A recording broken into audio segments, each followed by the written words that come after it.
Hello, my fellow Alaskans. How are we all doing on this bright and beautiful Tuesday afternoon? I mean, it is absolutely gorgeous outside. If you haven't been out, please take a moment. If you got lunch today, haven't done it yet, go outside. Enjoy the warm weather. It's not often we get this much beautiful weather all at this time of the year. I mean, well, we do, but then again, we don't. We're coming out of that winter season here. I got to get that out of my ear there. Trying to listen into the, make sure that I don't miss the start of them there in the Senate Finance Committee. We are going to have public testimony here in a little while. And I say a little while because they snuck this testimony in for today. There was zero announcement that it had been put up again for being able to give public testimony. They've added it on top of two other bills that we're going to have to sit and listen to prior to this all getting started. And it will definitely be taking up a lot of the time that we should be having to be able to testify. So please, please, please take a moment and like and share this video. You can find us live, of course, always on Twitter, YouTube, and Facebook, all at Politadick. And our website at politadick.com, at our Politadick Live, anytime that we are live. We will be doing several things a little bit later on today. We are going to be taking off out of here. I'm hoping to be able to live stream all the testimony for SB 52.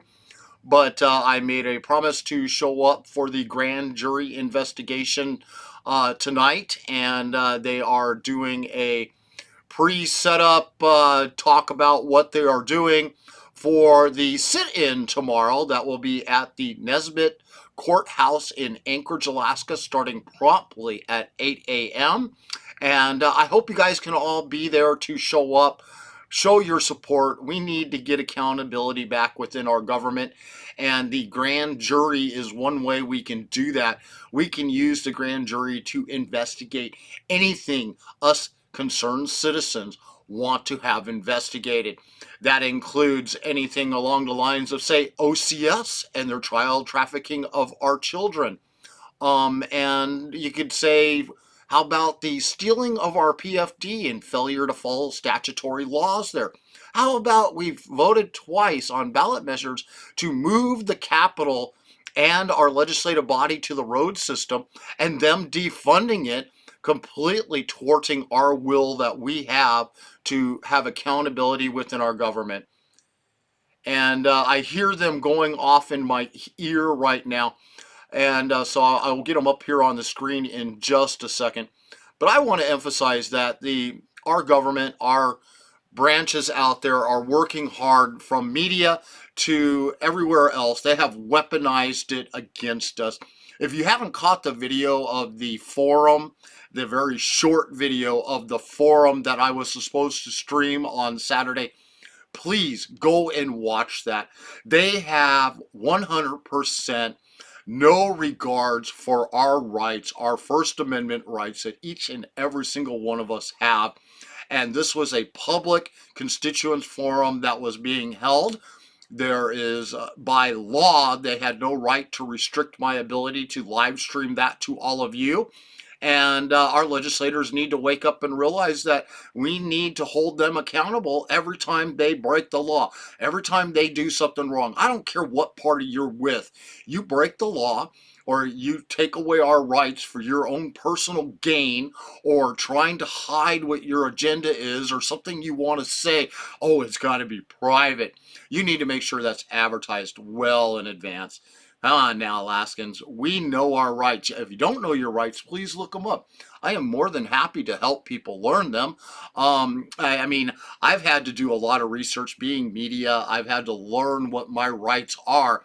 And those people out there that are calling me angry because I didn't get to stream that forum, they don't realize that there's a difference between anger and passion for what you do. And I'm very passionate about what I do. I love taking the time exposing what our government and our mainstream media doesn't want us all to know. And your support makes that possible. So go to our website, politadick.com. Click that support button. All proceeds go right back into what we're doing here.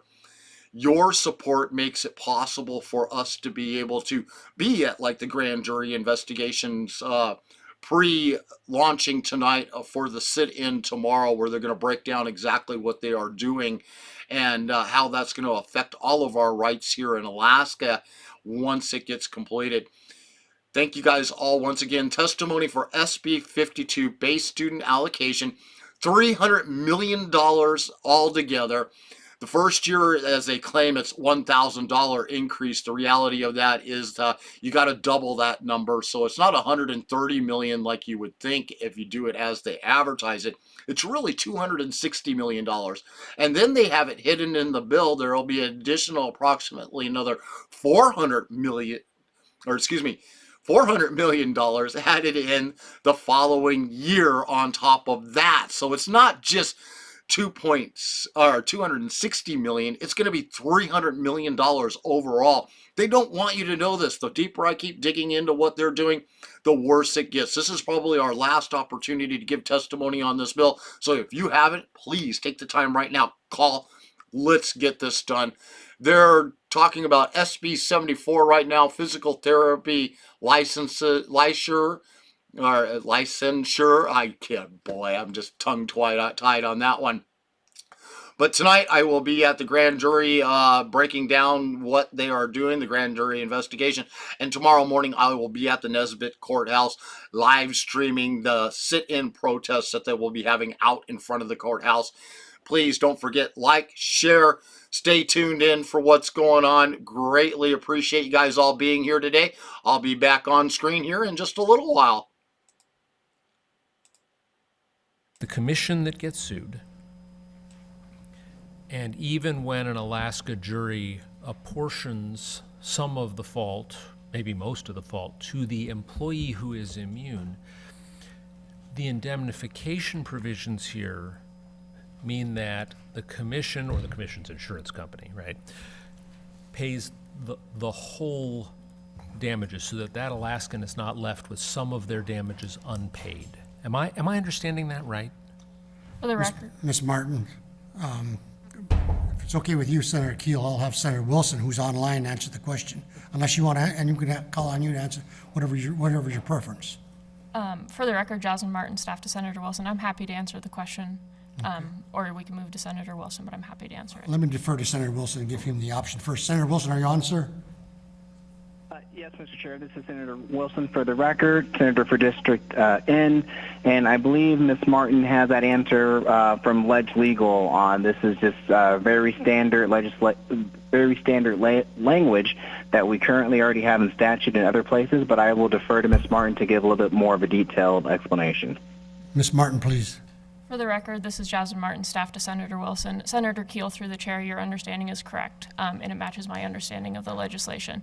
What this section is saying is that if an employee is working in their capacity as an employee or member of the commission and they harm an Alaskan, it is the commission that is held responsible and pays any sort of associated costs with that.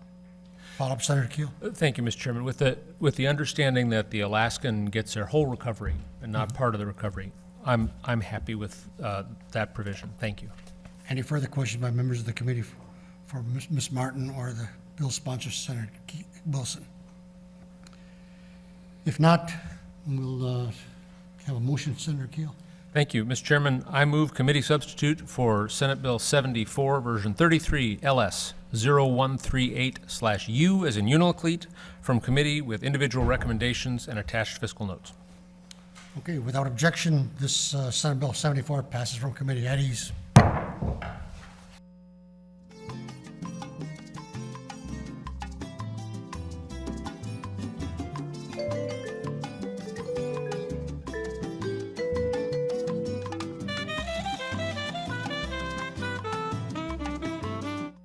Call the Senate Finance Committee back to order. Next bill up is Senate Bill 75.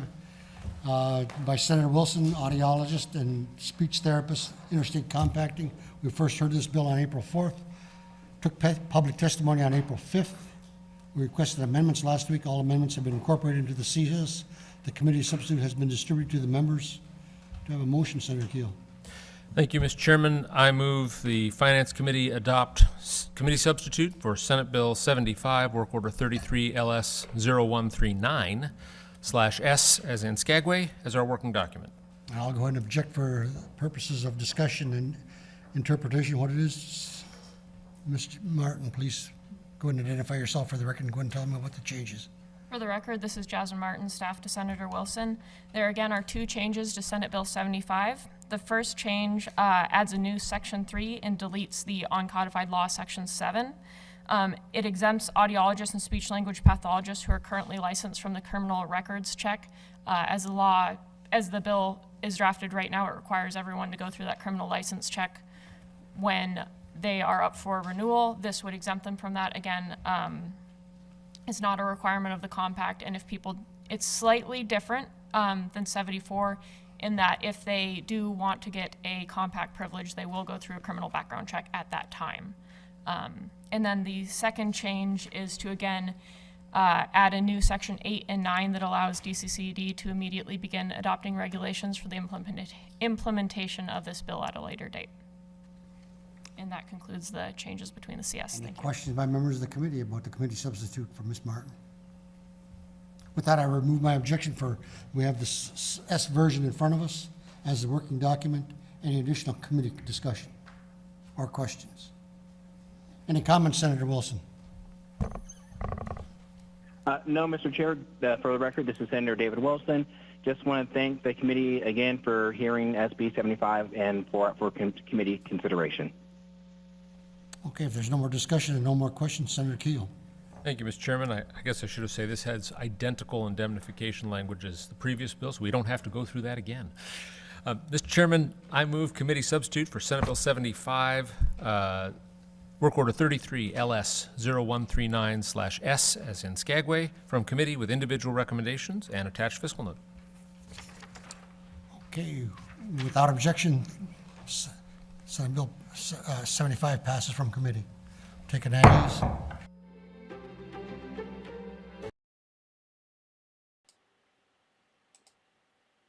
All right, sorry about that here just a second ago. It looks like I had the wrong email address for them. I got the correct one up there now, and it was meant to have been originally the, man, I got one too many wires going on here trying to listen to all this stuff at the same time. It just kind of makes a juggling of things sometimes.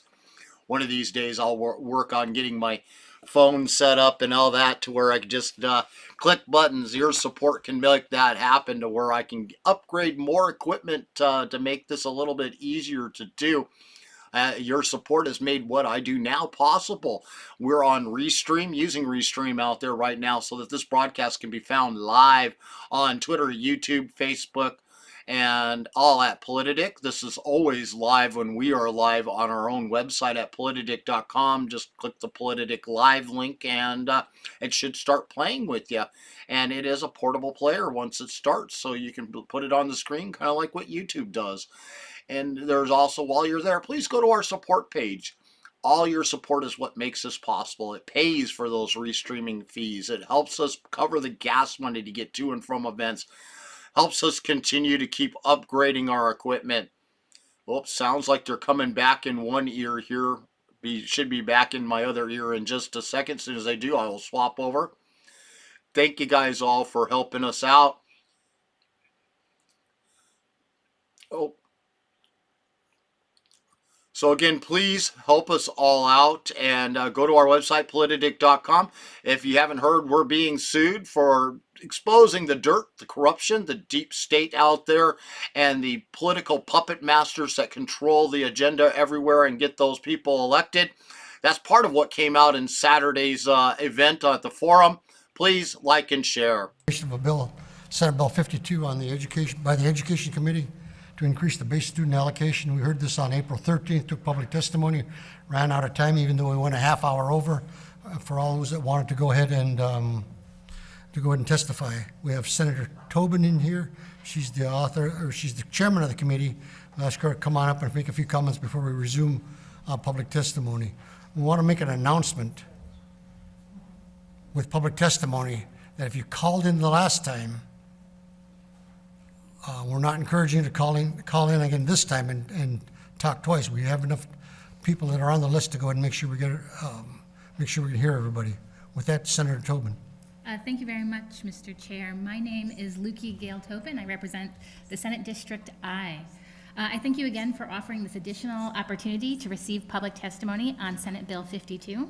Just as a refresher, Senate Bill 52 seeks to increase the base student allocation by $1,000 this year, $348 next year, and provides an opportunity for 1 year of inflation proofing in FY26. We've heard from hundreds of Alaskans as to why stable and predictable funding in our schools is so critical, and I suspect we'll continue to hear that message today. But if it's all right with the chairman, I will like a little latitude, as I forgot to talk about some of the documents that we have uploaded to BASIS. So very quickly, thank you, Mr. Chair. Very quickly, we have a few documents that I just want to give some attention to. The first document really talks about how the best influencer of long-term student achievement is a high-quality early education classroom experience.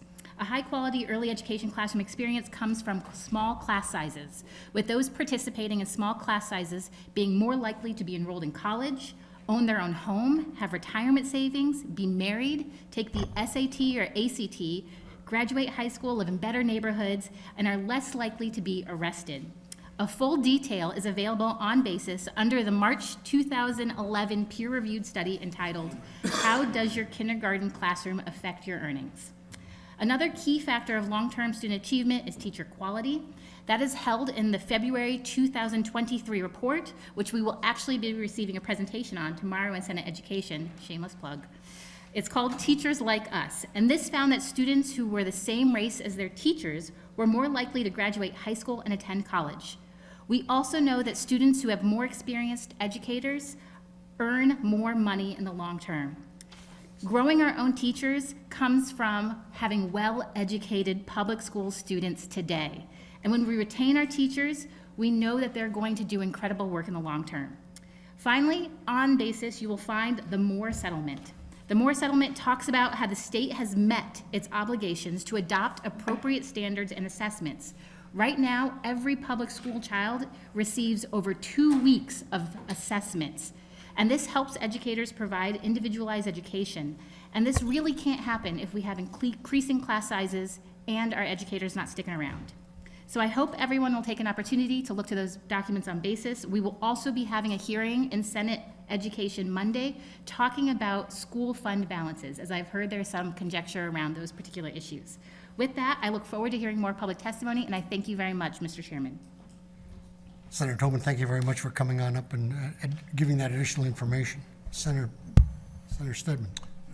Thank you, Mr. Chairman. One of the things that might help the Finance Committee immensely is for you to, with the Education Committee, to take a look at the fund balances in all the districts and try to give us some advice on what you find within those documents. Is that a possibility? Thank you much. Through the chair, Senator Stedman, we will be having a hearing on fund balances on Monday in Senate Education, and we'll produce a single-page document with recommendations to this committee, if that is the will of the committee. Follow-up, Senator Stedman? No, that's fine. Okay. Thank you very much for coming up, and thank you for such a nice response on that fund balance issue that's been on the back of our minds. At this time, I'd like to go to public testimony. First up, the person that called in from last time is Bert Hoftailing. Mr. Hoftailing, are you on, sir? Hello, my name is Bert Hoftailing. I'm calling from Big Lake, Alaska, and I represent myself, my children, and about 5,000 Alaskans that listen to what I have to say. I find that once again, the majority who profit from this dominate the testimony the last time and every time before this. To me and today, I find it disturbing that nobody there is willing to address Alaska being the worst in the nation at nearly double the cost of anywhere else in the nation. We have not addressed the declining student base, their failure to fill unfilled teacher positions, and all I've heard is a demand for more money. We no longer have a public education system. It is instead a government string-attached indoctrination of our children.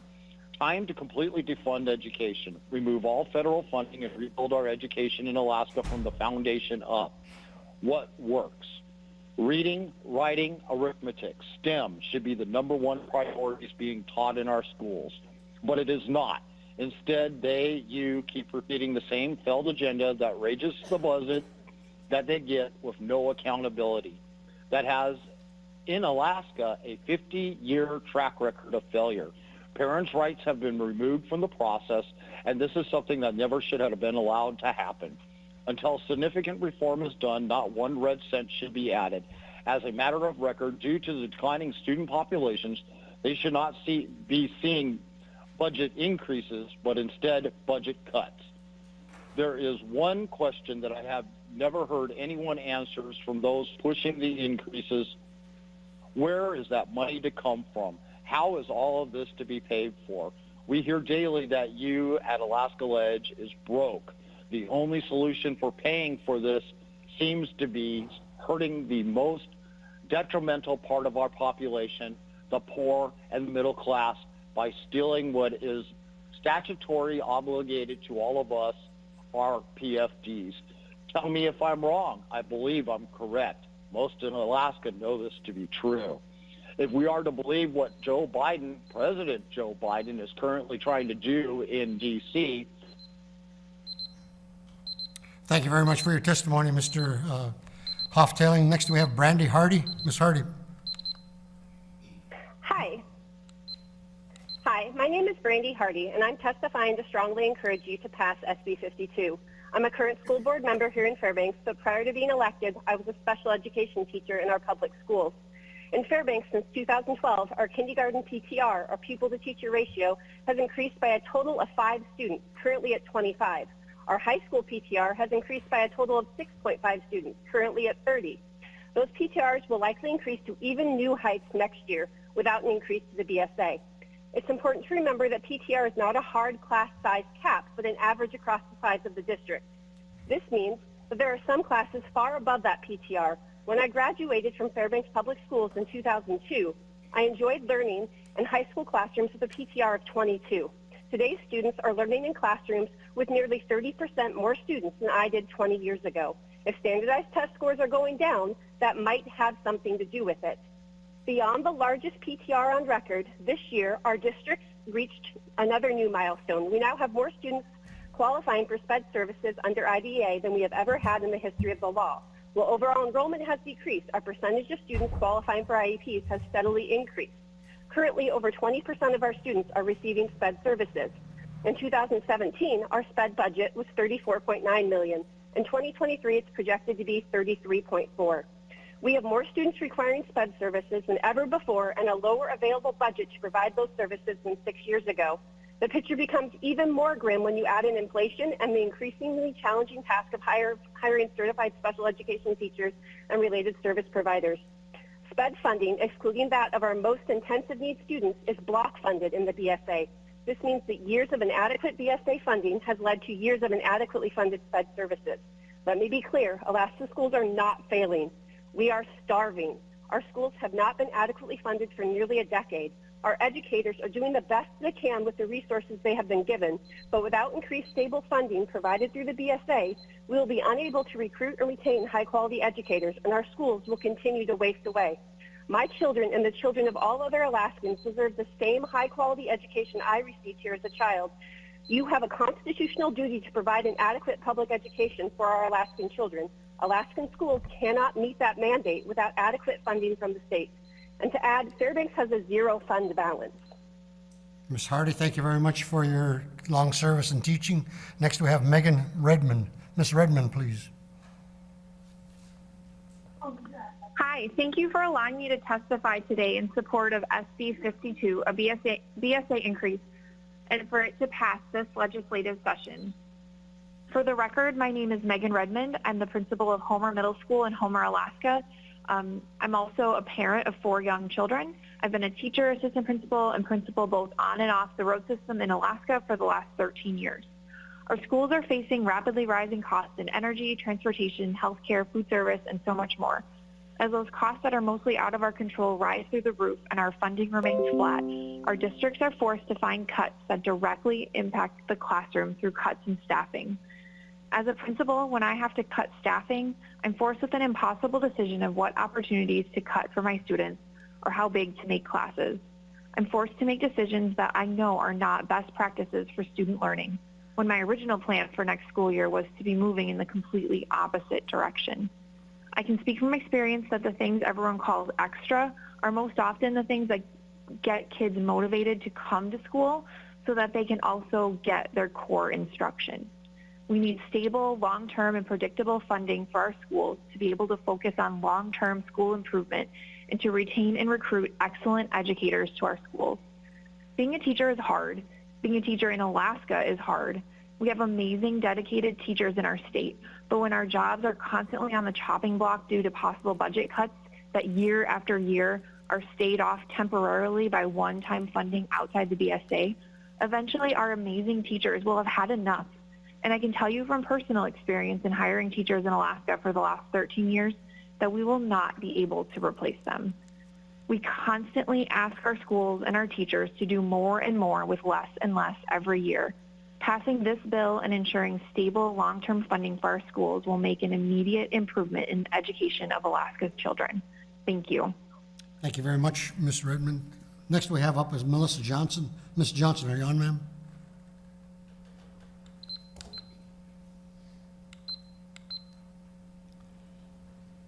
Melissa Johnson?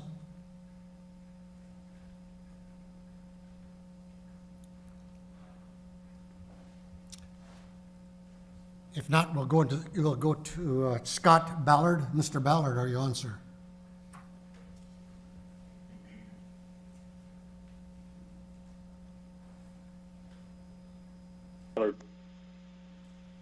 Mr. Ballard? Hello, my name is Scott Ballard, Mr. Chairman and members of the Senate Finance Committee. Thank you for this opportunity to speak in support of Senate Bill 52. I'm the superintendent of the Yupiat School District, just outside of Bethel, up the Kuskokwim River, 450 students.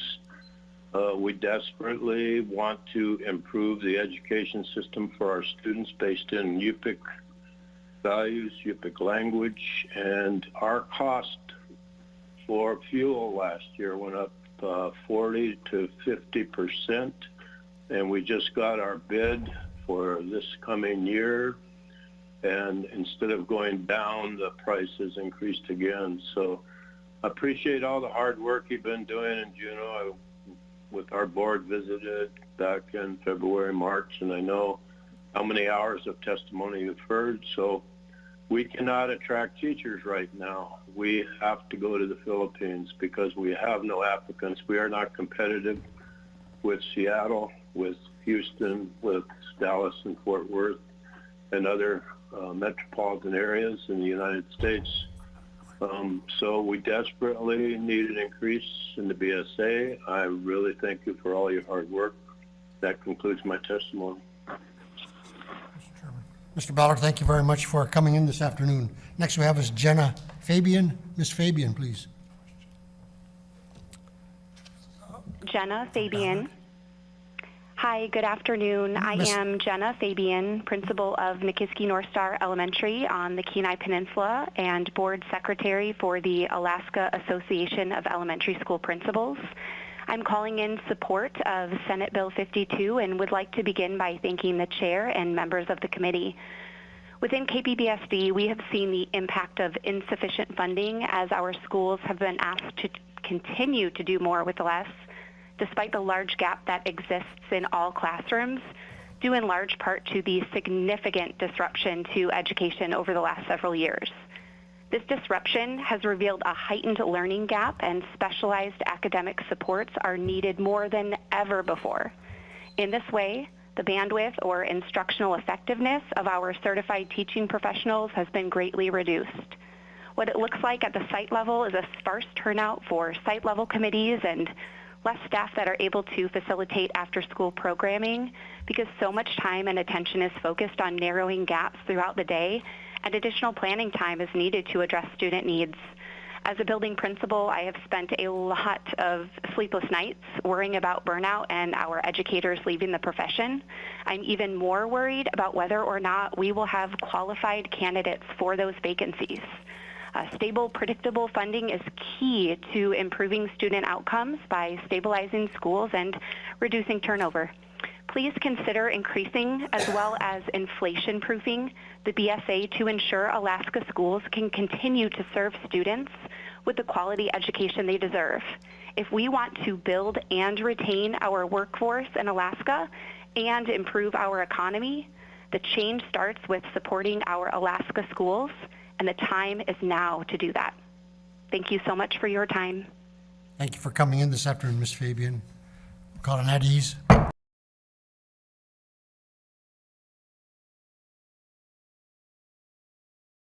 Finance meeting back to order. Ms. Fabian, are you on, ma'am, please?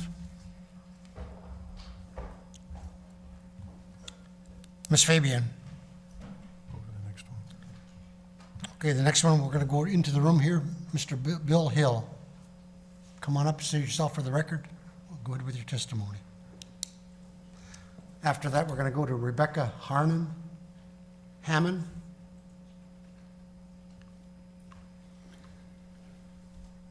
You have 2 minutes.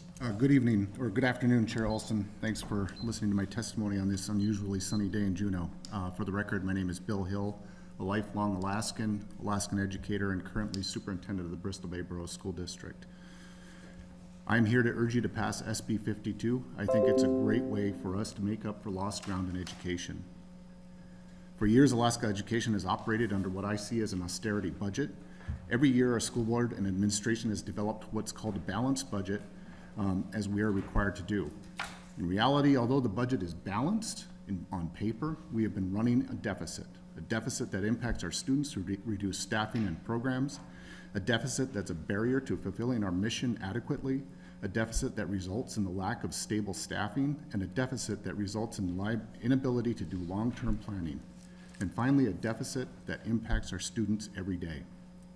In the 10 years I've spent at Bristol Bay, we have combined elementary classrooms, we have reduced secondary staffing, we've cut district office staffing by 50%, we increased the efficiency of our operations and maintenance, we have used grant funding for programs like pre-K, and we've developed partnerships to provide services that we can't do alone.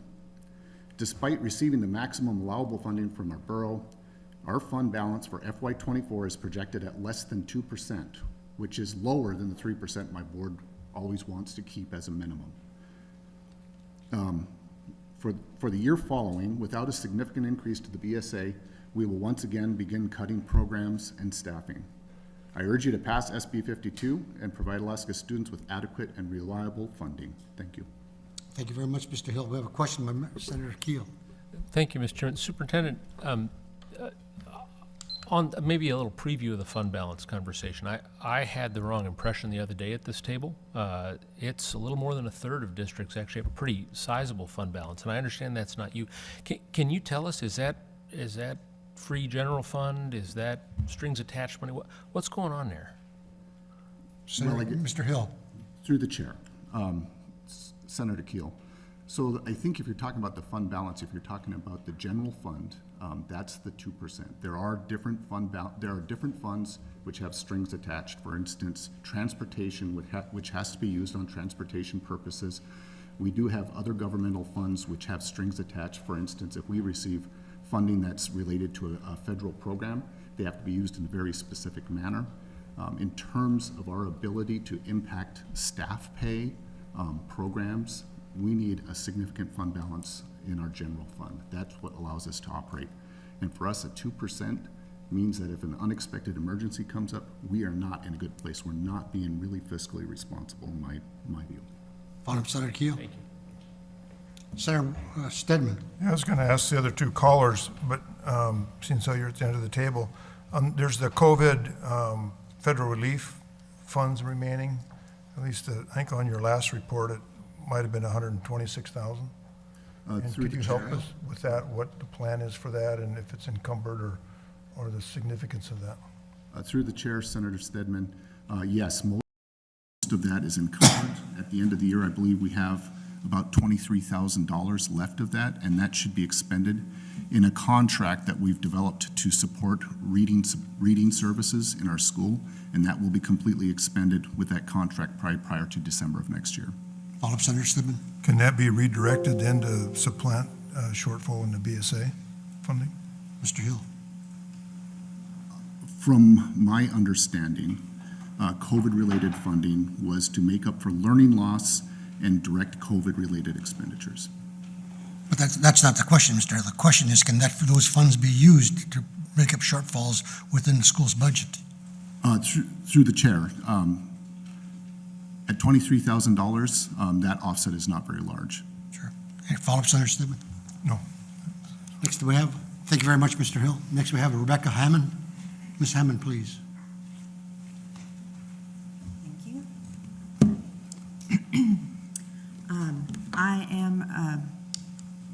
Thank you for hearing me today. I'm Rebecca Hammond. I am a 25-year resident of King Salmon in the Bristol Bay Borough, and I've served my community as a school board member since 2015 when my kids were in middle school and high school, and they did graduate from our school. Since the earliest days of my service, the importance of being conservative financially has been really important to our board, and we've held that line. It's always been a core value. And we've been creative, and during my time on the board, we've had to make some really tough decisions to maintain stability for our staff. We've always wanted our staff to feel like their jobs were not in question the next year. And so many times we've had to decide among ourselves to cut things that were even very important to us, just in order to maintain stability for our students and staff. And we've built really strong relationships and with our strategic partners in our community and in our local economy to try to make up for the difference. But still, we have been experiencing a pattern of steady losses since I've been on the board. All of our very best efforts have not protected us from the effect of flat funding or the lack of financial stability over time. And today, inflation, which I know is affecting everyone, is hitting us particularly hard, and it's bringing us to a really critical turning point. As you might know, for example, our electricity is run by a giant diesel generator, so fuel cost hits us in a surcharge, and sometimes we have electric bills that are just kind of out of this world. After this next year, like Bill was just telling you, we're looking at the lowest fund balance I've ever seen while I've been on this board, and I just can't see any amount of squeezing or creativity that we could go to make it work. And especially if we had some sort of catastrophic event like we've had in the past with our building. We've cut PE program, the library, we've cut most admin staff, sports, all the extras. There's no extras left.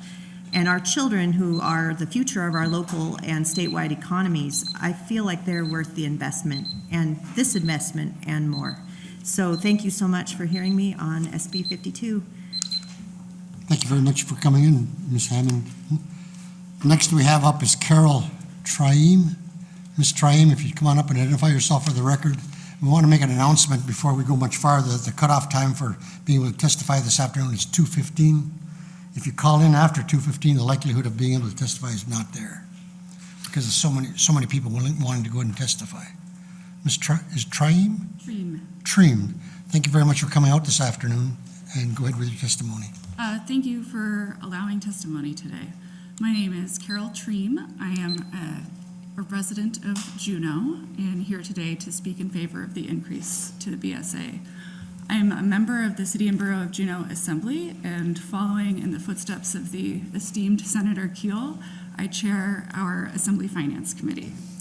So, like many other local governments across the state right now, we're in the middle of our annual budget process. This year, more than any year, the conversation is dominated by school funding.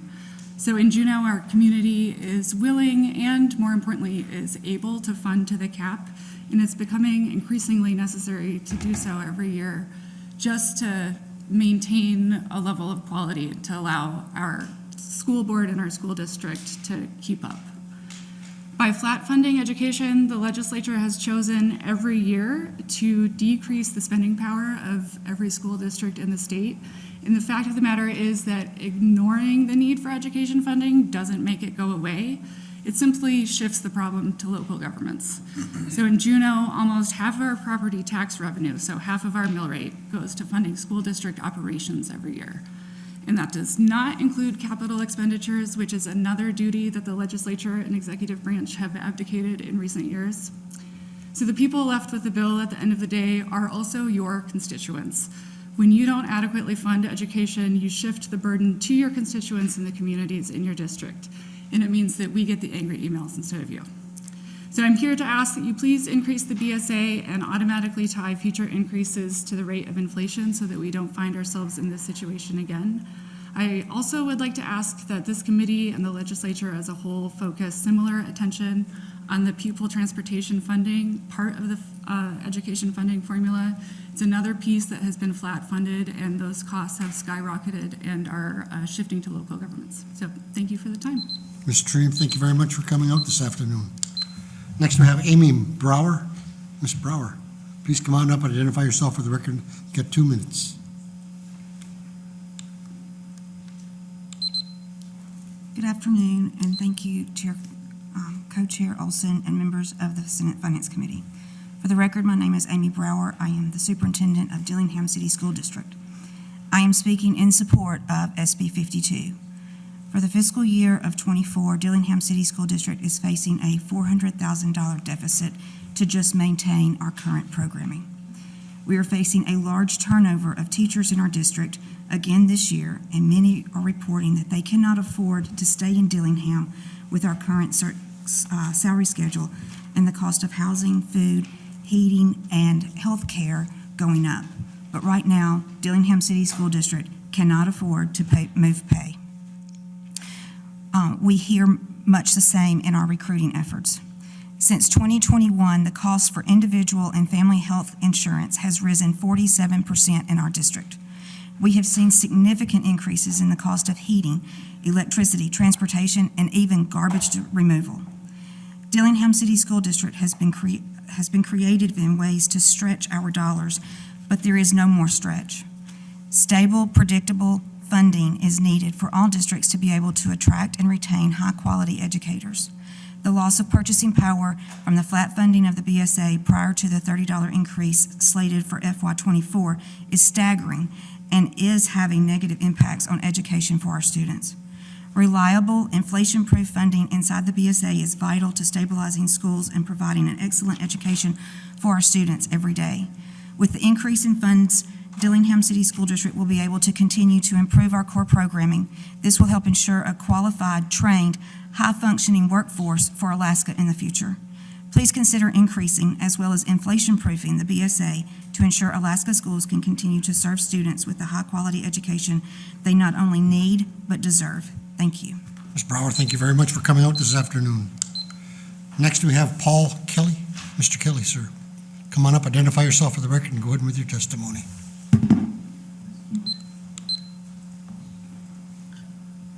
Through the chair, members of the Senate Finance Committee, my name is Paul Kelly. While I'm a state employee, I am here on my own time and my testimony is my own. I don't expect that what I have to say today is much different than what you've already heard and what you're about to hear from others, so I'll keep this short. I'm here as someone who attended public elementary, middle, and high school in Anchorage. I can point to many teachers who were instrumental in forming me as an adult, teachers who empowered me, teachers who spoke my curiosity, teachers who gave me the time and attention I needed to grow into the man I am today. Now I'm a step-parent. I have 2 children attending school in the Juneau School District, and they deserve to have the same opportunity that I had as a child.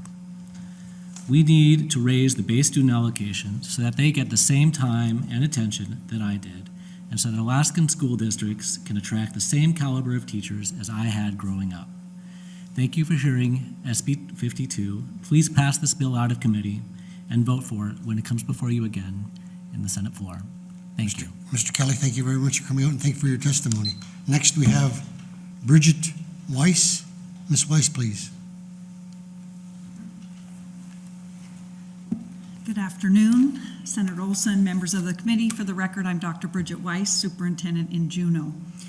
I am thrilled to be here to testify in support of Senate Bill 52 and much appreciate the Senate Education Committee for putting this together and in such a thoughtful way.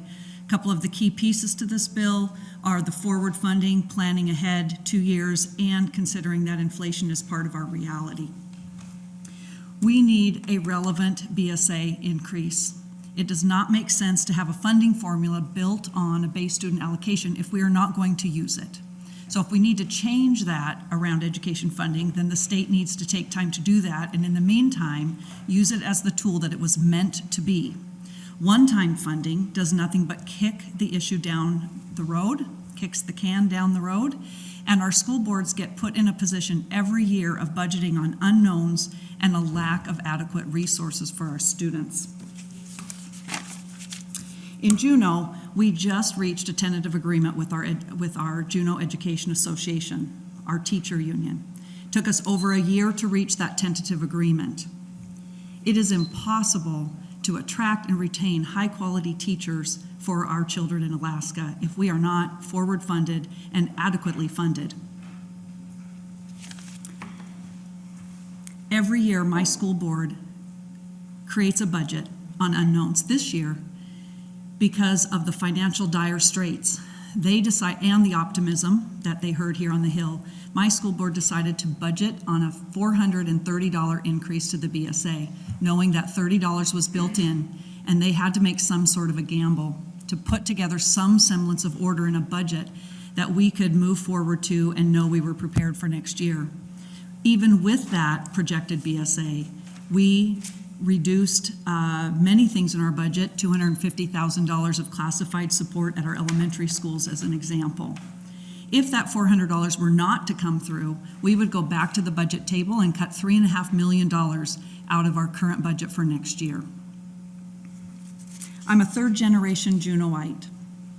When I became a teacher in 1984, if I started teaching in Juneau, I would have made $27,000. In my first year of teaching, I decided to stay in Spokane, Washington. I made $14,600. I could have doubled my salary by coming home to Juneau and made my mother quite happy. Today, a first-year teacher in Juneau makes $6,000 less than a first-year teacher in that same school district. We have lost all of our purchasing power, and we need those high-quality educators. I appreciate your support for Senate Bill 52. Ms. White, thank you very much for coming out this afternoon. We have a question for Senator Stedman. Ms. Wise, would you please stay? Yes. Thank you, Mr. Chairman. So I see your COVID fund balance on federal relief funds remaining is $3.3 million on your last report. So how much of that is encumbered, and how much of that can be used to redirect to supplement a BSA increase? So thank you for the question through the chair. Senator Stedman, we actually will have expended all but $1.6 million by the end of this school year. And the $1.6 million left for the coming school year, FY24, is encumbered and spent, planned, budgeted for reading specialists, learning programs, et cetera. So we'll expend that out by the end of next school year. You also asked about fund balance. So in our June 30, 2022 audit, to make sure I'm in like 3 different budget years right now. So June 30, 2022, our undesignated fund balance for the Juneau School District was minus $63,000. Undesignated fund balance minus, we don't like to see red in the June 30 audit. We had a Medicaid payment delayed because of some things going on at the state that came in July instead of June. That's how close our budgets are. My board has a policy requiring a 1.5% fund balance, undesignated fund balance, and they voted to shrink that down in order to have enough resources in our classrooms for our students. But we are that tight that we actually were in the red in June. Follow-up, Senator Stedman? Yes, just looking at this chart here that dated June 30th, 22, operating fund unreserved ending balance, Juneau negative almost 1.8 million. Correct. Can you help me with that number? So there's a lot of different funds, and some are designated, some are not. We have deficits. We are blessed with our assembly person, Carol Treem, that just testified. We work closely with our city, and they are very, very supportive of our school district. We have 2 programs that we run for our community. One is a child care, after school and before school child care program that is non-K-12 instructional. And we also have a community schools program that we run where our community is allowed to use our facilities before school, after school, weekends, summer, et cetera. So when COVID hit, we kept employees employed, and we used them in different ways. So they put together food bags, they built packets for students who were not in the building yet, et cetera. But those programs weren't generating the revenue that they normally do. We stood up childcare for first responders as an example, but that was much smaller revenue than it was when we do our normal operations for childcare. So those gave us some deficits. In the third area, as testified just a minute ago, our pupil transportation. Hard hit during COVID. There was no grace. We did have no hold harmless statute for pupil transportation. So when our enrollment dropped, so did our transportation funding. And yet our students still live across the town. So they don't all go away in certain pockets, so you don't stop running certain routes. And so that's another fund that has generated some deficit that contributed to that number that you quoted. Follow-up, Senator Stidman. You have it in a separate column, and it's 800,000 according to this document here. So, but thank you. Thank you. Ms. Weiss, thank you very much for coming up this afternoon. Next, we have Shannon Johnson. Ms. Johnson, please.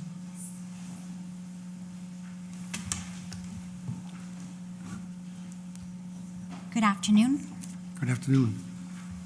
Thank you, members of the Senate Committee Finance. I am here to support SB 52. My name is Shannon Johnson. I'm a Lake and Peninsula School Board member, also a parent of 4 daughters. I'm proud to say that I've been on the board for 9 years as a volunteer. I have one daughter that's a community health aide, another that's going to college to become a nurse, and another that's a fly fishing guide and a mother.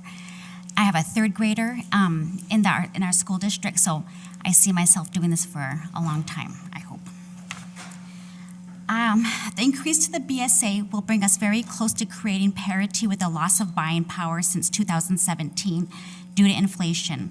We would be saving programs such as preschools, lunch program, sports, and staffing. Cutting these programs would be horrible for our rural schools. We are already closing schools due to low enrollments. I represent all the schools from Perryville to Port Ellsworth. And in my tenure, I've already closed 2 schools. The school is the heart and soul of our villages. I am the voice for our students, and we do need to provide, as the law states, a high-quality education to our most precious resource, our children. Our students are happy, and they know they are safe in their schools. They are graduating, they are loving their CTE programs, they are excelling in academics and athletics, and they want to live in our communities. Thank you very much, and I also want to thank Senator Tobin too. Thank you for everything that you do. And you know what? The bottom line is education is hurting. Thank you. Ms. Johnson, can you tell me which the name of the schools that closed was one of those Ivanhoe Bay? Yes, sir. That was many years ago before my time. We've closed Chignik Bay and Pilot Point. Okay. Pilot Point? Yes. Okay. Well, thank you very much for coming out this afternoon. Any further questions of Ms. Johnson by members of the committee? If not, we have Laura Norton Cruz. Ms. Cruz, are you on, ma'am?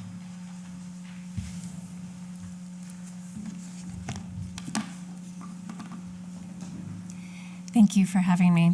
My name is Laura Norton Cruz. I'm here as a co-lead of Growing Alaskan Leaders, which is a group, a grassroots activist group of over 600 parents and caregivers across Alaska, all of whom want to fund public education, and as the parent of a kindergartner and a 3rd grader in the Anchorage School District. My children are enrolled in the Spanish-English dual immersion program at Government Hill Elementary in Anchorage. This is important for them for many reasons. One is to be able to speak with their abuelos and travel to their father's home country of Colombia. The other is to be part of the bilingual workforce that a growing, vibrant economy needs. We need bilingual workers if we want to compete in the global economy. And Anchorage schools are producing those by having multiple bilingual programs. These dual immersion programs attract families, they allow businesses to attract employees, and they are on the chopping block if the BSA doesn't get increased. I'm here in Juneau because I was presenting a film about the childcare crisis in Kotzebue. I have the honor of working a lot in that region in the Northwest Arctic. And what I see is that the school is the center of the community. It is, as Sharon said, the heart and soul of the community. Not only does education happen there, but healthy community activities, early childhood screenings and supports. And rural schools cost a lot to operate because gasoline is $9 a gallon and milk is $12.50 a gallon in Kotzebue right now. And a round trip ticket from Kotzebue to the village is over $500. So it costs money to operate those schools, and those schools are essential, and they're our constitutional duty to operate. And because the BSA hasn't raised while those costs have gone up, the cuts are hurting people. The cuts are making schools less effective as in offering education. When I taught third grade early in my career, the reason I was able to attend to the differing needs of my students who had serious trauma backgrounds a lot of the time, were experiencing very difficult things, where some of them were coming to me at grade level, some were coming to me unable to read or write, unable to add or subtract, right? And my ability to meet them where they were at and offer differentiated education to get them up to grade level, and my ability to help them with behavior issues that were a result of trauma, was because I had a small class. I had small class size because of the way that funding worked in that school district in California where I was teaching, and because of the dual immersion program. If we don't have small class sizes, as Senator Tobin explained, that reduces the efficacy of education, and it also makes it really hard to support children who've experienced trauma, which is the majority of children in Alaska. We need to be able to meet them where they're at and get them the supports they need. So, and we need children to be doing well in school so that we have a prepared workforce and have a vibrant economy, which is something I know we all agree on. So please pass SB 52. Laura, thank you very much for coming out this afternoon, and thank you very much for the lunch and learn that you put on today. Next, we have Melissa Johnson from Ketchikan. Ms. Johnson, are you on, ma'am? Yes, I am. Please go ahead with your testimony. For the record, my name is Melissa Johnson, and I'm the Deputy Superintendent representing the Ketchikan Gateway Borough School District. I'm testifying today in support of Senate Bill 52. I am a born and raised a resident of the state of Alaska. I'm a product of the Alaska school system as I went through the Ketchikan School District and graduated from the Ketchikan High School. I'm concerned about the future of the generation of young teachers and professionals who are not able to live in the state of Alaska due to the lack of funding through the current BSA. Districts are forced to complete a budget now based upon the current BSA formula. The budget forces districts to include teacher cuts, and many of these teachers are in fact non-tenured young teachers. Many districts are forced to cut positions which directly affect the population of the 24 to 30-year-old age professionals. This group of young teachers and professionals are forced to leave the state of Alaska to gain employment in other states, and many bring with them young children. If you do not correct the BSA issue within our school district, we will have a missing generation of lifelong Alaskans. I would also like to express that during the COVID pandemic, the Ketchikan School District, from the direction of our local school board, had in-person learning during the entire fiscal year of 2020-2021. We used much of the COVID funds during this year to have smaller class sizes, annexes, and PE equipment to ensure safety for our staff and students. Like many other districts in the state of Alaska, we no longer have COVID funds to offset costs. There is a misconception that many districts have leftover COVID funds to offset inflation and flat funding in the BSA, and this is not the case. Please consider the increasing as well as inflation-proofing the BSA to ensure that our amazing teachers and professionals can stay in the great state of Alaska. Thank you for your time. Ms. Johnson, thank you very much for your questions, for your testimony this afternoon. We have one question for Senator Stedman. Thank you, Mr. Chairman. I was curious, we just heard from the superintendent of Juneau, and I think she used a 430 number for a BSA change. What's the number that makes Ketchikan function? Ms. Johnson, please. Well, through the chair, we would suggest that we are doing our budget based upon a $200 BSA increase as of now, but anything above that we would gain programming back. Okay, and just follow up, Senator Stedman. Yes, because last year we had 57.8 million outside the formula. So is that in addition to last year's numbers, or you're using your base number of 5960? What's your base to increment the 200 off of? Ms. Johnson, We're please. using the base. We're using, through the chair, we're using the base number of 5930. 5960, okay. Just follow up, Senator Stedman. Nope. Thank you. Thank you very much for coming out this afternoon, Mrs. Johnson. Next, we have Zach Thank you very much. Stenson. Mr. Stinson. I apologize to the chair. I signed up as a sign-in, not to testify today. Okay, I'm sorry we got you as testifying, so that's okay. We'll go on to the next one. Casey Luke. Casey Luke.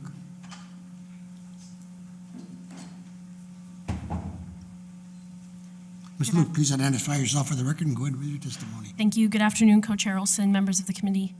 For the record, my name is Casey Luke. I serve as the superintendent of the Lake and Peninsula School District. I'm here in strong support of Senate Bill 52. Stable, predictable funding through an increase within the state student allocation is necessary to ensure districts can cover inflationary increases in operating costs that are outside of our control.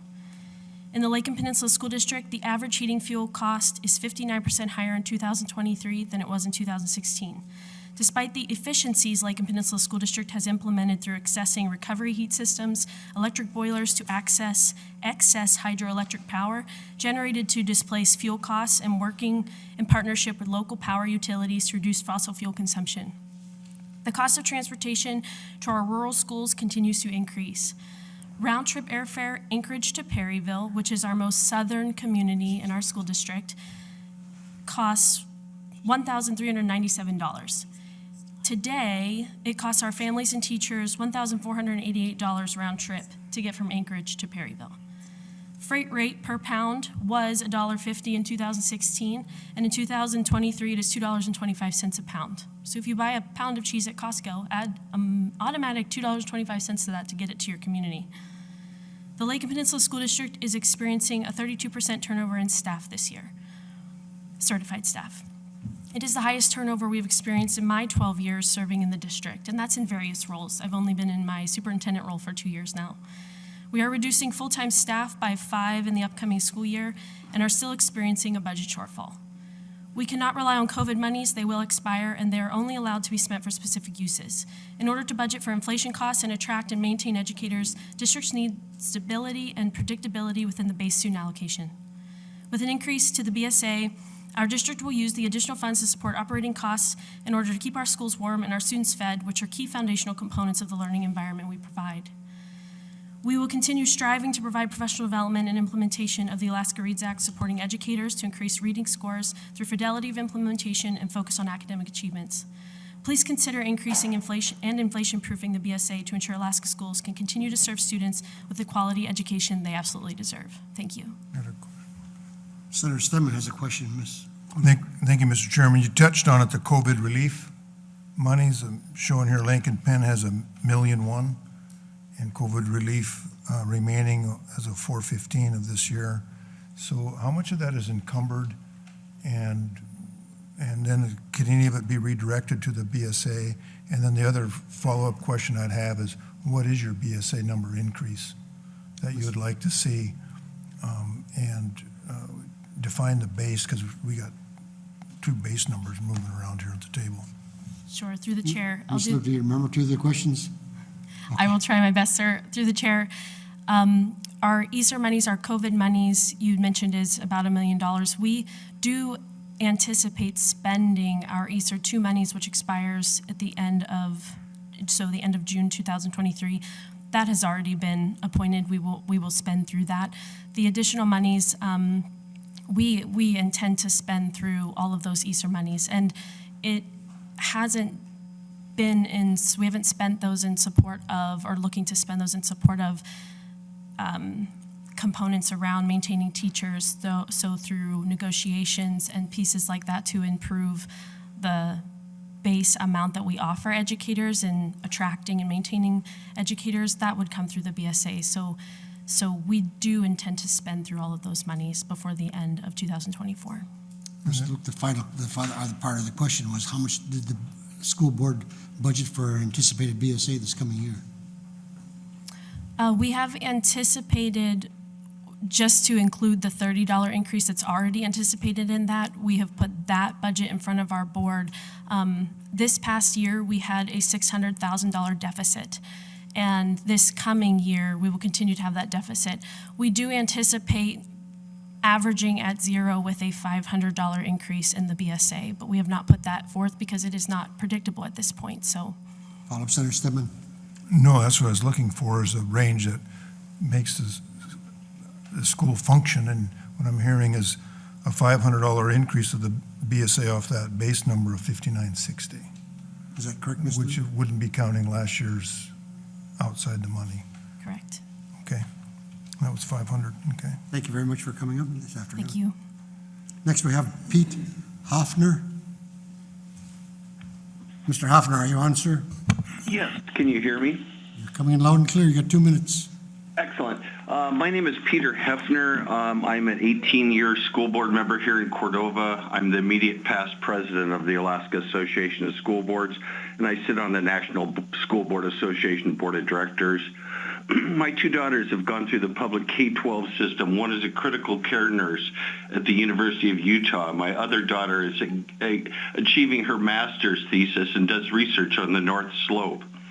I thank you for taking testimony today for the second time and listening to the pleas from Alaskans to increase education funding, and listening to how classrooms are exceeding a learning size and how school districts cannot find teachers to fill vacancies due to salary and the retirement system, and how the interesting aspect of teachers from the Philippines are now applying. Is this what the legislature of Alaska wants to do? I've been a publicly elected school board member for 18 years, and I have never seen such a deficit that we are facing this coming year. And that is 2 months from now. We have cut and cut and cut over the last 15 years, even cutting our pre-K program the last 2 years. We are facing a $926,000 deficit. Are we going to reduce our staff by 8 or 9 of our 28 teachers? Do we cut the food program? Do we eliminate all of our sports programs? I worry so much about this and seeing how this funding is being held up. Public education has been strangled, and the hands on the throat of our Alaskans children and their education needs to be released. Public education needs to be funded. Thank you for taking time and listening to all of Alaskans speak about their needs for public education. Mr. Hefner, thank you very much for coming out this afternoon. Next, we have Marcus Geisler. Mr. Geisler, are you on, sir? Yes, I am. Thank you for your time and consideration. For the record, my name is Marcus Geisler. I am a physical education, social studies teacher, and athletic director at the Joanne A. Alexie Memorial School in Atmaluk, Alaska. We are part of the Lower Kuskokwim School District. My students and I have put together a letter that they wanted me to read. Dear Senators, I've learned that our BSA has not increased since 2017. Therefore, our schools are now in a critical situation. Where underfunding has led to poor educational experiences for our students, including larger class sizes, downsizing of curriculum and the experiences within the curriculum, and inadequate school buildings. With inflation at double digits for the last 2 years, the cost of fuel, food, and other supplies for our schools has skyrocketed, while our funding remains the same. This means that LKSD is running into deficit spending to keep our sites up and running, including our Joanne A. Alexie Memorial School. We find ourselves in a position where we have to decide on whether traveling for basketball is it within our budget, or other sports or other activities. Not only are extracurricular activities affected, but classroom supplies, field trips, and other experiences have had to be cut as well. If teachers are cut from the budget, class sizes will increase, and the quality of education will be affected in a detrimental manner. It is important that our teachers and staff stay in our schools to help our students have the best educational experience possible. I thank you for your time and consideration. I ask that you vote to increase the BSA by $1,000 in 2024 fiscal year and another $348 in 2025 fiscal year. Please continue efforts to support quality education in Alaska. Koyana. Mr. Geisler, we've got one question for you. That's Senator Stegman. Yes, I'd like to get some input on this COVID relief balance that I'm showing here. The Lower Kuskokwim has 22 million, but they have zero in their operating fund reserve as of last June. So can you help us with how much of the COVID relief is encumbered and what you plan on doing with that? And can it be used for a BSA supplement? Mr. Geisler, I understand you're out there on one of the tundra villages. Are you familiar with what he's talking about? Yes, I am. Yes, I am familiar with that. And what I've heard from our site administrator is that the COVID funds are no longer available, that they have been used up. And so because of the high cost of fuel, high cost of food, other things in the last couple of years here. So that's what I've heard, and you would have to contact our superintendent for more information on that. And your superintendent's name is? Kimberly Hankins. Kimberly Hankins. Okay, thank you. Thank you. Follow-up, Senator Stegman? No, it's... Senator Hoffman? No, thanks. Next up is Crystal Howard. Ms. Howard, are you on, ma'am? Yeah. Thank you for the opportunity to speak. For the record, my name is Crystal Howard. I'm on Denina land in Wasilla. My pronouns are she, her, hers, and I'm here to testify in strong support of SB 52. Education is empowerment. Increased spending is proven to lead to a number of positive outcomes. Test scores improve, graduation rates rise, students are more likely to pursue and complete college. Underfunded schools deal with larger classroom sizes, fewer advanced classes, lack of resources, less experienced teachers, and in some cases, no teachers at all, resulting in the closing of local schools. Schools belong to the entire community, and it should be a priority to fund them to the best of our ability so that we may advance our educational and economic development together in the best, most equitable way. I encourage you to support our children and our communities with the passing of HB 52. Thank you. Ms. Howard, thank you very much for coming out this afternoon. Next, we have Beth Short Rhodes. Ms. Rhodes, Short Rhodes, please go ahead with your testimony. You have 2 minutes. Hi, thank you. My name is Beth Short Rhodes, and I'm calling from Sitka on behalf of myself in support of SB 52. Thanks again for this opportunity, and also to everyone who's working to move this bill forward. We all know that it's been 6 years without a BSA increase, and it's past time for that to change. Sitka stands to lose 15 highly qualified teachers next year if the BSA raise doesn't happen, and we can't afford to lose even a single one. As a parent who sees my daughter at school and her friends at school, I can tell you that our kids need these teachers and that they make all the difference in ensuring that students stay in school, they graduate, and they go on to be successful in life, and they go on to be healthy because they're not just learning the basics that they need, reading and writing, all those things, but also they're learning how to be healthy, and it's the teachers that are teaching them to do that. Sometimes those are the only people that are teaching some of these kids because they don't have a home life that provides that. I want to leave you with one final thought, and that my daughter is currently in the 10th grade. The last time her school saw a BSA increase, she was in the 4th grade. Thank you. Thank you very much for coming out this afternoon, Ms. Short Rhodes. Next, we have Heather Swanson from Kayakuk. Ms. Swanson, are you on, ma'am? Yes, thank you, sir. Hello, Chair Olson and members of the committee. Thank you for this opportunity to speak with you in support of Senate Bill 52. My name is Heather Swanson, and I've been a teacher in Koyuk, Alaska for 24 years. I'm also a mother of 4 children who attend Koyuk School. I am urging the committee to increase the base student allocation. An increase in funding would allow for higher salaries, needed maintenance for teacher housing, and retention of high-quality student programs, such as travel for sporting competition and for ANSEP. In my last 24 years of teaching, I've never seen it as difficult as it is now to recruit and retain high-quality teachers.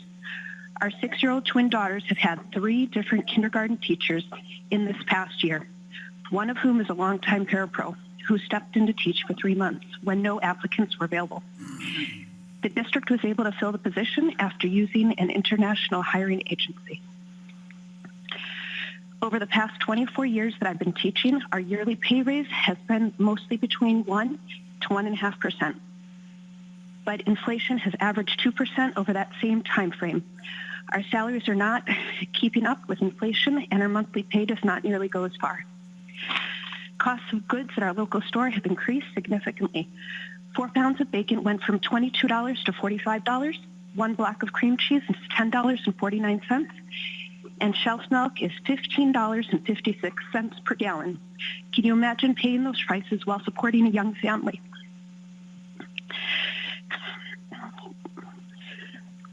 My husband and I are very grateful for the school district funded activities for student travel. The cost of a round trip ticket from Quake to Anchorage rose from $565 before the pandemic to $820 after. As a family, our budget only allows us to take 1 trip outside of Quake per year. This limits the number of educational learning experiences our children get to have. If the student-based allocation is not increased, these extremely valuable extracurricular activities are in jeopardy of being cut. The Alaska Reads Act is an admirable piece of legislation, and I admire the state for pursuing it. However, it will only be successful if districts are able to recruit and retain high-quality teachers. That will be possible with higher salaries if the base student allocation is increased. After 6 years with no increase, it's time to increase the state's investment in education. All of our children are worth it. Thank you for your thoughtful consideration of these requests. It will make a positive impact on our children's future for their lifetime. Thank you. Yeah, Ms. Swanson, I guess you're from Koyuk, aren't you? You're not from Koyukuk. No, Koyuk, correct. Okay, I just want to make sure I know who I'm talking to. We have a question from Senator Merrick. Thank you, Co-Chair Olson. Ms. Swanson, thank you for your testimony today. You said that you're using an international hiring agency to hire some teachers? Sure, that's correct, but they got someone from the Philippines, and she's very sweet. I didn't want to, I don't know what agency they used, but we've had to recruit teachers from the Philippines. Okay. So I don't know what hiring agency they used. I apologize if I misspoke. That's fine. Thank you, Senator Olson. My question has to do with, does hiring a teacher from abroad cost more, less, or equal to a local full-time teacher?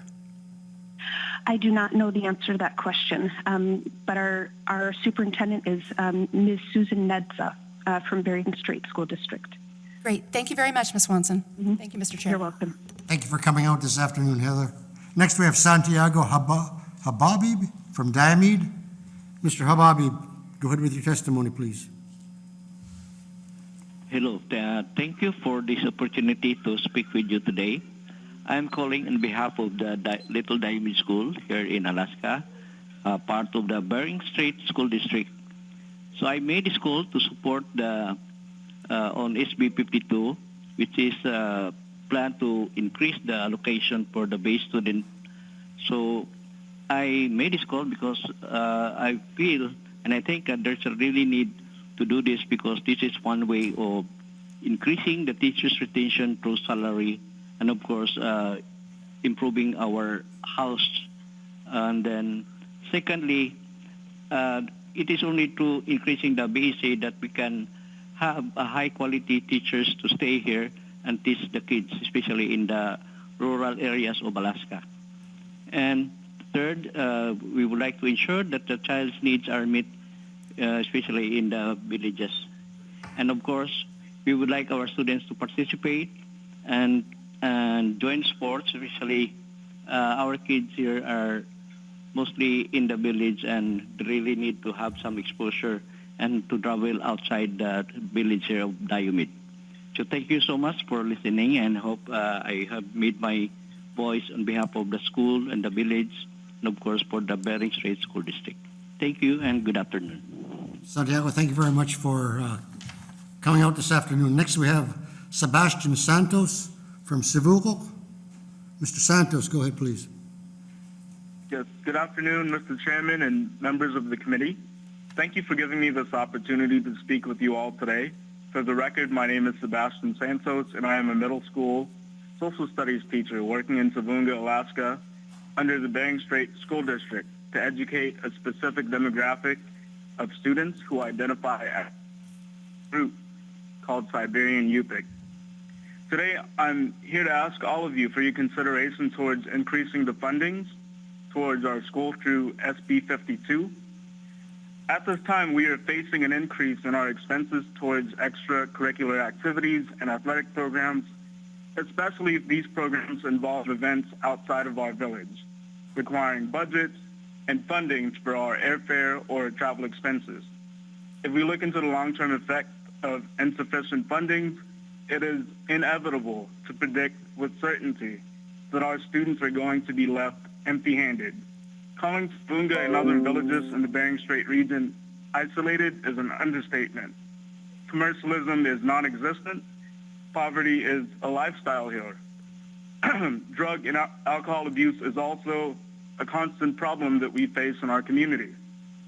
With an increase in funding, it is my hope that we can push for and maintain our respective extracurricular activities and athletic programs to keep our students safe, well-equipped, engaged, and motivated to strive for excellency in and out of our school. Thank you. Thank you very much, Mr. Santos, for coming out this afternoon. Next, we have Tom Claymeyer. Mr. Claymeyer, you're on, sir. Olson and members of the Senate. Good afternoon, Chair Olson and members of the Senate Finance Committee. For the record, my name is Tom Claymeyer, president of NEA Alaska. I had a prepared statement that was frankly quite similar to what you would probably expect me to say in support of Senate Bill 52 and what others had said, but I'd like to pivot a little bit based on some of the conversation I've heard and speak to some of the ESSER funding. It's my understanding that those funds were intended to support learning loss and other operational expenses that support learning. It was strongly encouraged not to use those funds for ongoing expenses exactly because they had a limited lifespan, and that like those things that would be funded by a permanent BSA increase. It's also my understanding that they cannot be used to supplement BSA because there's a maintenance of effort requirement that essentially makes it a violation of federal law to use ESSER funds to supplant state funding. Just the tenor of the conversation, I feel like it's a little bit unfair to put districts in the impossible position of having to provide a balanced budget statutorily while at the same time giving them zero stability and predictability of funding, essentially focusing a plan for a worst-case scenario when they're doing their budget, and then kind of using that as a justification, it sounds like, for lowballing the increase in the BSA. I'm really concerned about that. There's a distinct difference between funding that merely keeps the doors of a school open and that which provides the systems and resources that support student wellness, safety, and success. In addition, I'd like to talk about a little bit the bargaining that's going on in the state and the many contracts that are, the many members that are working without contracts because they've expired, they're in arbitration or mediation, meaning that all efforts essentially have failed to get a contract because the districts, even in wanting to provide contracts that attract and retain the best educators, have their back up against this budgetary wall. And so I'm really concerned about what could happen in the fall should we not have a permanent solution like that proposed in Senate Bill 52. So I encourage you to be the heroes of our students in Alaska and pass this bill, please. Mr. Claymeyer, we have a question for Senator Stedman. Thank you. Just a clarification on that total federal relief, the COVID federal relief. We were told by the department that it can't be used for transportation, automobiles and stuff, but it can be used. So that's a little different definition, I think. But that's what the department informed us. But with that being said, I'd like to know from the NEA, if you look at the school districts that are struggling the most, the half a dozen that are struggling on the low end, what type of BSA number do they need coming off of the base number of 5960 to make their schools work and function? And then the schools that are very liquid and aren't having much financial difficulty, what BSA increase do they need? Mr. Claymeyer.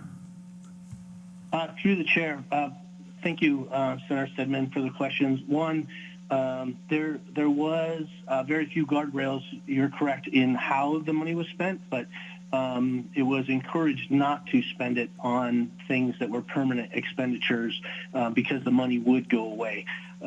So how they use the money to support learning was up to the individual districts, but it was intended to be a supplement on top of existing state funding. So to simply, if funding was provided by the ESSER funds and for states to abdicate their responsibility by cutting funding as a result equivalent to that, then it's not extra money to support student learning. And so I know that's not what's going on here. We're not cutting the funding, but to talk about cutting, to increase it less because of the federal funds that were provided on a temporary basis, I don't think is a good way to go at the solution either. As I said, speaking to, you asked for a number, I guess it's up to the legislature to, that's part of the sausage making.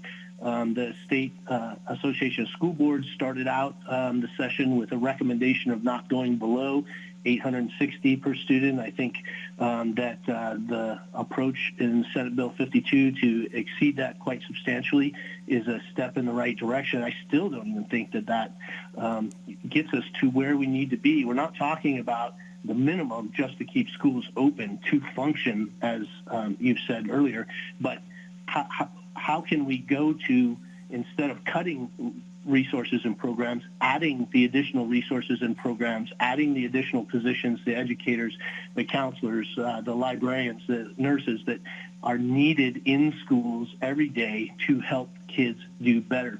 We can't have these austerity measures that reduce all those resources, which cause outcomes to decline, and then blame the system for those outcomes. We have to fund schools to provide the resources that are needed for student success. We have to invest in our students, in our future generation, in our schools, and in our communities. Follow-up, Senator Stedman. No, I was just hoping that we'd get a range of what the most struggling school districts need, and the school districts that aren't struggling so much, what their need is. It's just asking us for an open-ended checkbook doesn't help us get to a BSA number this year. That's all. Senator Hoffman.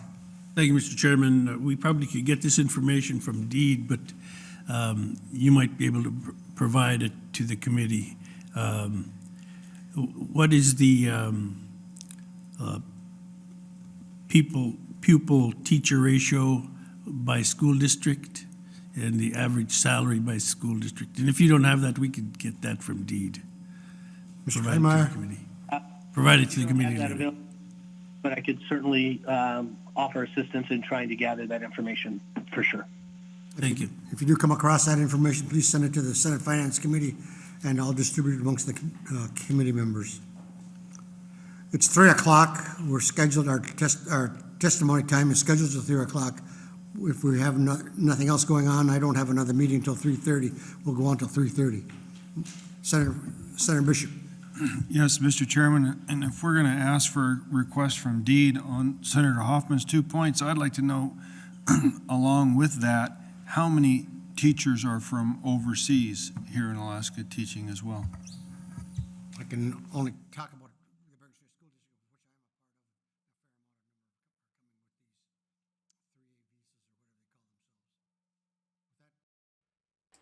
I am a part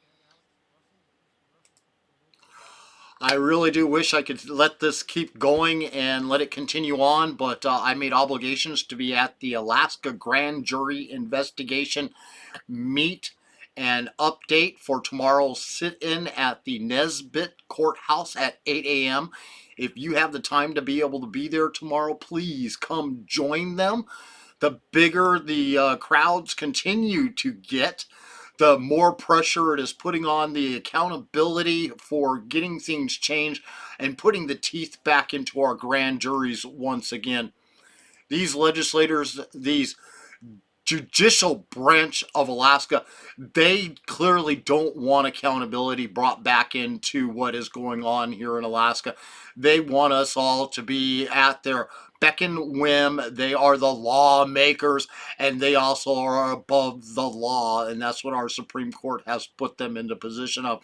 It became very evident, I got another prime example of law breakers, and that was what happened Saturday at the Constituent Forum. My rights were illegally violated, and every American's U.S. constitutionally protected right was once again violated by our Alaska lawmakers, and they just don't seem to care when they do it. I know the law as a citizen journalist, the work that I have done over the last 6 years exposing what goes on within our government, things like these testimonies here today, that they didn't give any notice of this testimony here today. I found out yesterday, it was almost 5 o'clock, and it was 20 minutes after it had been posted that they were going to let this happen today. And this is all the time that they've given Alaskans to find out that it was time to give public testimony. As you can hear by those that are giving testimony, it is special interest. It is the same people that they have normally sitting in front of them when they're doing the committee meetings, and they're talking that when public is not allowed to be involved, and it's the special interests that tell them their demands and wishes of what they want. You can see there Tobin in the white there. She is the sponsor of this bill. She is the one that is pushing it. She is bought and paid for by the NEA of Alaska and the Alaska AFL-CIO's unions, and they control her. They're the ones pushing her to pass this. They're the ones that funded to get her elected. They paid for her campaign. And this is whenever someone says, when I mention puppet masters pulling their puppet strings, the NEA of Alaska is the puppet master, and the puppet that's on the end of their strings is people like Tobin, people like Bert Stedman, people like Olson sitting there up in front. These people are bought and paid for by them to push an agenda against the wills of what the rest of the majority of Alaskans wish to be seen happening down there in Juneau. Please like and share this video. Share it far and wide. They don't want testimonies like this to be out there. They don't want us Alaskans hearing the only people that give testimony is those who are profiting off of this increase. I was the only unicorn in the room today that testified, and they made sure I was the very first person to give testimony today. And that was because I put up a huge stink. I mean, I was beating the bandwagon on them cutting off public testimony the last time they had this. And I won't be surprised that they still have a very, very, very, very, very long calling list right now of people wanting to testify on this bill. And they need to open this up to the public. It needs to be done at night. It needs to start when people are home from work, so that parents who are busting their butts right now in this overinflated inflation economy that we are living in, that is forcing many of us to hold several different jobs just to afford being able to cover the expenses of food, rent, housing, electricity, the gas to get to and from work. They just don't care. One of the big questions that I asked them there is where is this money supposed to come from? They're already running a deficit. They don't have the money to cover the budget as is without this increase being added in. What makes us think they have the money otherwise? Where do you think that money is going to come from? Our property taxes, we'll find ourselves having those increased. We're going to have to pay more just to cover this if they do increase it. The overall end cost is not just arbitrary and the money is there that they don't have to do anything that affects everyday Alaskans. No, this is going to affect everyday Alaskans. Those who own the apartment buildings that people are renting from, they're going to raise their rent because they're going to have to cover the more that it's going to cost them in property taxes to cover the increases that the local municipalities have to pay as their contributions to the education system. This is not just state money. This affects local money. I really, they wish they would have let me finish my last 3 lines there when it came to Joe Biden and his wanting to do an executive order trying to change Title IX, saying if you don't believe in the gender delusion that they're pushing on all of us out there, that you will not receive federal funding. Let's cut those strings right now. Let's stop living with those threats. If you look through the history of our education in Alaska and throughout the United States, the downfall has been government. Government being directly involved, creating policies that doesn't focus on giving an education. It focuses on everything else but. And the administration in Alaska is 3 times larger than it needs to be. First step, let's defund everything to do with education. Let's restructure it without 1 penny of federal money being involved. Let's get back to reading, writing, arithmetic, and make STEM a priority when it comes to our education here in Alaska. These are simple solutions that can be done. In fact, if I was king for a day, I've said this multiple times, I would completely defund our entire state, remove every penny of federal funding that they give us, and start maximizing the resources that our Constitution says that we are supposed to do for the benefit of all Alaskans. The maximum benefit of all Alaskans. We need to work harder to emphasize that we need to get the federal government out of our state and start looking out for our own best interests. And by I say our own Alaskans' best interests. The lower 48, our federal government is not supposed to be telling our state how we're supposed to be running it. They're supposed to be there for nothing more than guidelines for an overall safety of every American. They should not be dictating how our everyday lives are supposed to be run. The moment we get rid of that federal money out of our state, we flip them that figurative bird and start expanding and maximizing our resources to the maximum benefit for all Alaskans. I guarantee within five very short years after doing that, we will find ourselves no longer in debt. We will no longer need any worries about any federal money coming into our state. Will it be 100% sustainable? Guarantee it. No question. I know it for a fact. It is our federal government that keeps restricting our size, our growth. They're the ones that have stifled the economy in Alaska that makes us depend on big government for our paychecks. We shouldn't be that way. It should be the private industry that is paying for the government that we need. We have 3 times the size of government of anywhere else in the United States. We are the most corrupt of anywhere else. We are only second to those down in D.C. That is according to the FBI. No joke. Look it up. It's the truth. Thank you guys all for being here. Again, like I said, I need to get out of here, get to the grand jury investigation meetup and update for tomorrow morning's 8 a.m. sit-in at the Nesbitt Courthouse. I hope to see you all there. I hope to see you guys a little later on tonight. Like and share this video. And also, please go to our website. Help us protect our freedoms. We need your help. We are currently facing a lawsuit that has been brought against us for doing exactly what I was just describing here just a minute ago. That we exposed the deep-seated corruption in our state, the puppet masters out there that control the strings of the puppets. That is something that also came out in the forum that I wasn't able to live stream. I showed a clear tie between the puppet masters and the strings that they have attached to certain legislators. And I know the more I keep digging, the more strings I will uncover. The problem is being able to get it on the record. We need to be making sure we've got cameras rolling everywhere we go. And you guys can help make that happen. Support us.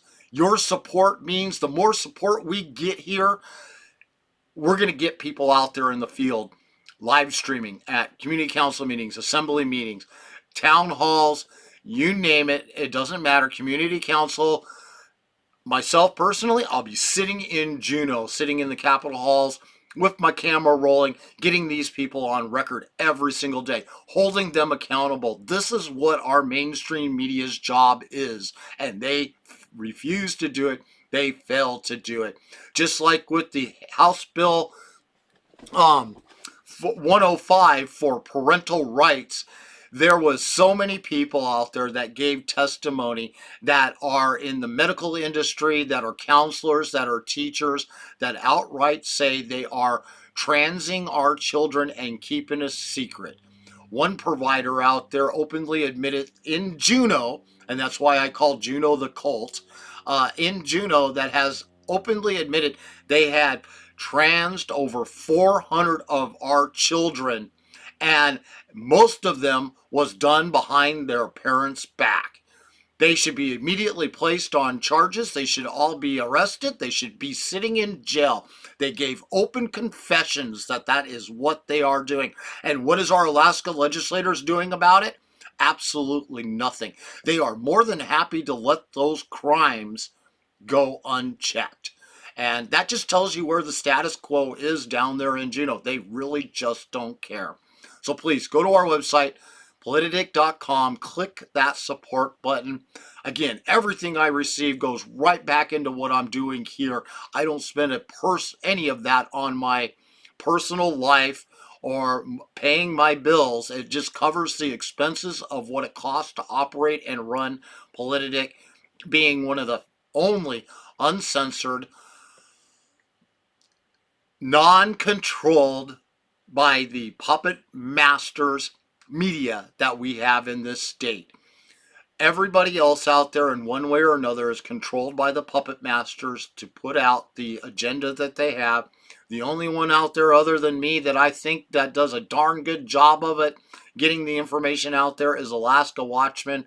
And he doesn't appear to be, or they don't appear to be, controlled by those puppet masters. Going by the articles that they write out there, it's clear where their loyalties stand, and that's for the maximum benefit of all Alaskans, not the ones that pull the strings. Again, please like, share this video. I'm going to put up my splash screen here onto the screen. Take a picture of it, and you guys can use that. Every single QR code there will get you directly to each one of those sites, including our donation page. And scan that QR code and get you directly there. And please go to rumble.com. We are so close to being able to live stream directly to them right now. I can taste it. I want to be able to make it so that when YouTube decides to censor one of our videos, that it will also be able to be found on Rumble. Right now, we stream it to YouTube, and then Rumble propagates it over to my other channel on there. But if I get enough subscribers on Rumble, then I will be able to live stream directly to them. As with everywhere out there, we are Politadick, Politadick. If you Google our name, we are the top 50 that will pull up every single time. I'll guarantee it. There is nobody else out there that's like me. Again, thank you for being here today. Like and share this video. I will see you here in a few hours at the grand jury investigations update and meet and greet they're having for getting ready for tomorrow's public sit-in at the Nesbitt Courthouse at 8 a.m. See you all there.